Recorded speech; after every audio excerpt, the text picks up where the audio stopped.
કાલે જે સૂર્યપ્રકાશ નામના ઠગે બ્રહ્મ સમાજ વિશે ન બોલવાના શબ્દો બોલ્યા છે, તેનાથી સમગ્ર બ્રહ્મ સમાજના અને બ્રહ્મ સમાજને લાગણીને ઠેસ પહોંચી છે. ત્યારે હું માનું છું કે સ્વામિનારાયણ સંપ્રદાયમાં આવા સાધુ હોય જ નહીં, આવા ઠગ સાધુ બની બેઠેલા છે. એટલે પહેલાં તો સ્વામિનારાયણ સંપ્રદાયના સમુદાયને પણ હું વિનંતી કરું છું કે આવા લોકોને સંપ્રદાયમાંથી બહાર કાઢવા જોઈએ અને વારંવાર આવા નિવેદનોથી સનાતન ધર્મને હાનિ પહોંચે.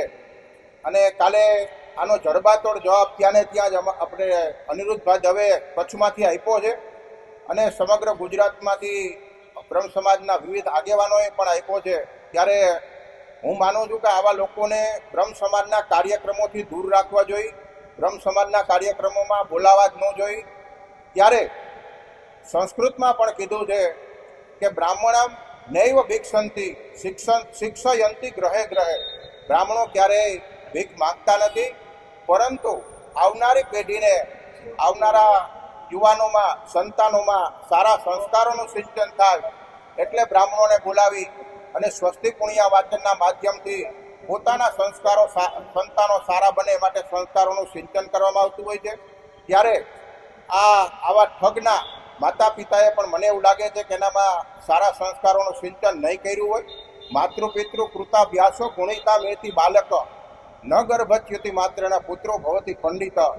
એટલે મને એવું લાગે છે કે આના માતા પિતાએ પણ ફરીથી બ્રાહ્મણોને બોલાવી અને એની માફી માગવી જોઈએ અને ફરીથી આવા ઠગના સારા સંસ્કારો આવે માટે બ્રાહ્મણો પાસેથી વિધિ વિધાન કરાવવું જોઈએ. એ જ અભ્યર્થના. અને આવનારા સમયમાં બ્રાહ્મણો પણ આનો જડબાતોડ જવાબ આપશે. ત્યારે આનાથી બ્રહ્મ સમાજની લાગણીને ઠેસ પહોંચી છે અને હવે પછી કોઈ પણ સંપ્રદાયના કોઈ પણ આવો બ્રહ્મ સમાજ વિશે બોલશે તો એનો પણ અમે જડબાતોડ જવાબ આપશું. જય પરશુરામ. એ જ અભ્યર્થના.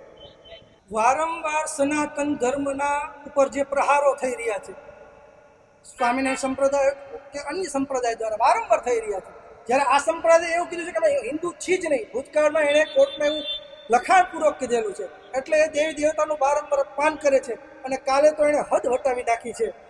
બ્રાહ્મણો વિશે બફાટ કર્યો છે.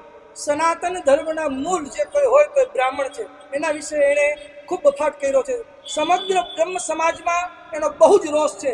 અમે સરકારની પાસે માગણી કરી છે કે આના માટે ત્વરિત પગલાં લ્યો અને કોઈ એવા ઠોસ પગલાં લ્યો જેનો દાખલો બેસાડો કે ફરી પાછું કોઈ સનાતન ધર્મ ઉપર કે કોઈ જ્ઞાતિવાદ ઉપર પણ આંગળી નથી દે. એવો અમારો સરકાર પાસે ખાસ નિવેદન અને વિનંતી છે. ગઈકાલે માંડવી ખાતે બ્રહ્મચોર્યાસી સ્વામિનારાયણ સંપ્રદાયના મંદિરો ઉપર કરવામાં આવેલ હતી. ત્યાં એક લંપટ સ્વામી સૂર્યપ્રકાશ, જેને બ્રહ્મ સમાજ વિરુદ્ધ બેફામ બફાટ જાહેર મંચ ઉપરથી કરેલ હતો, તેને સમગ્ર ગુજરાત બ્રહ્મ સમાજ વખોડી નાખે છે અને તે સ્વામીને કહેવા પણ માંગે છે કે સ્વામિનારાયણ સંપ્રદાય જે ઘનશ્યામ પાંડે એક બ્રાહ્મણ દ્વારા બનાવેલ પંથ હતો, આજે તેમને કરોડો અબજો રૂપિયાના જે મંદિરોના કૌભાંડો કરે છે, રૂપિયા બેનામી સંપત્તિ એક ઘનશ્યામ પાંડેના નામે જ આજે એ લોકો હલાવે છે. તો વારંવાર સનાતન ધર્મ ઉપર તેઓ પ્રહારો કરતા રહ્યા છે. ભૂતકાળમાં ભગવાન દ્વારકાધીશ, જલારામ બાપા, ગણપતિ બાપા, બ્રહ્મા, વિષ્ણુ અને મહેશ, અને હમણાં 15 દિવસ પહેલા જ ગણપતિ અને ઘનશ્યામ મહારાજ માસીયાઈ ભાઈઓ હતા, તેવા બફાટ નિવેદનો કરી પોતાનો સંપ્રદાય મહાન છે એવું બતાવવા માંગે છે અને વારંવાર સનાતન ઉપર પ્રહારો કરે છે. હનુમાન દાદા વિશે બેફામ નિવેદનો આપે છે અને વારંવાર બેફામ નિવેદનો આપી એકવાર માફી માંગી લે છે, એટલે એ વિષય પૂરો નથી થઈ જતો.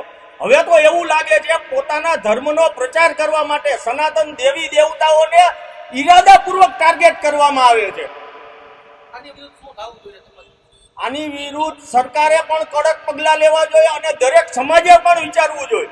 આ સંતો અલગ અલગ સમાજના દેવી દેવતાઓને વારંવાર ટાર્ગેટ કરીને એક બીજા સમાજને અંદરો અંદર પાખોડવાના જ ધંધા કરે છે.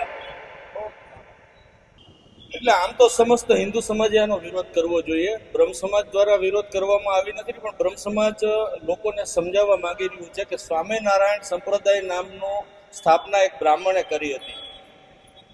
તો વ્યક્તિ પૂજા જે આપણે કરીએ છીએ એ પહેલા જ શાસ્ત્રો ના પાડે છે વ્યક્તિ પૂજા ન હોવી જોઈએ. ત્યારે આવા જે કઈ મંદિરો મોટા મોટા ખડકાય છે તમને લૂંટવાનો મોટો ધંધો છે, એક દુકાન છે મોટી, અને આ દુકાનોને બંધ કરવી જોઈએ. અને રહી વાત વિરોધ કરવાની કે અત્યારે 5, 25, 50, 100 માણસનું ટોળું ભેગું થઈને શું કરી શકશે? જ્યાં લાખો બ્રાહ્મણો બ્રહ્મચોરાસીની અંદરમાં બેઠા હતા ત્યાં બ્રાહ્મણને ભિખારી કહે છે. હું તો એ બ્રાહ્મણોને એમ કહીશ કે તમારે જનોય પહેરવાનો અધિકાર નથી. ત્યાંથી ઊભા થઈ અને તમારે પેલા એ લંપટ સાધુને લઈ લેવો જોઈએ અને દાંત તોડી નાખવો જોઈએ. બીજી વખત કોઈ આવી હિંમત ન કરે. 40% બ્રાહ્મણો સ્વામિનારાયણ સંપ્રદાયની અંદરમાં રહી અને આ ટકલાઓની પૂજા કરે છે, જે જાણે છે કે આ હિન્દુ ધર્મની વિરુદ્ધ છે. એ લંપટ સાધુઓની સેવા બ્રાહ્મણો કરે છે. ધિક્કાર જેવા બ્રાહ્મણો. હરિભક્તો થઈને હિન્દુઓની 60% વ્યક્તિ એક અવાજ ઉપર સ્વામિનારાયણમાં ભેગા થઈ જતા હોય ત્યારે હિન્દુઓને સમજવાની જરૂર છે. આપણને હરિ નામે આપણે કૃષ્ણને હરિ કહીએ છીએ, શ્રી હરિને હરિ કહીએ છીએ, નારાયણને હરિ કહીએ છીએ. ત્યારે હરિભક્તો તમને જયારે કે તમે નારાયણના ભક્તો છો અને એને મૂતરમાં તણાઈ જવાની વાત કરતો હોય ને તો સાધુને તેને ગોળી મારી દેવી જોઈએ. એને બદલે હરિભક્તો થઈ અને આપણે ત્યાં જાય છે તો સમજાવવાની સાધુઓને જરૂરત નથી, સમજવાની હિન્દુઓને જરૂરત છે, સમજવાની બ્રાહ્મણોને જરૂરત છે.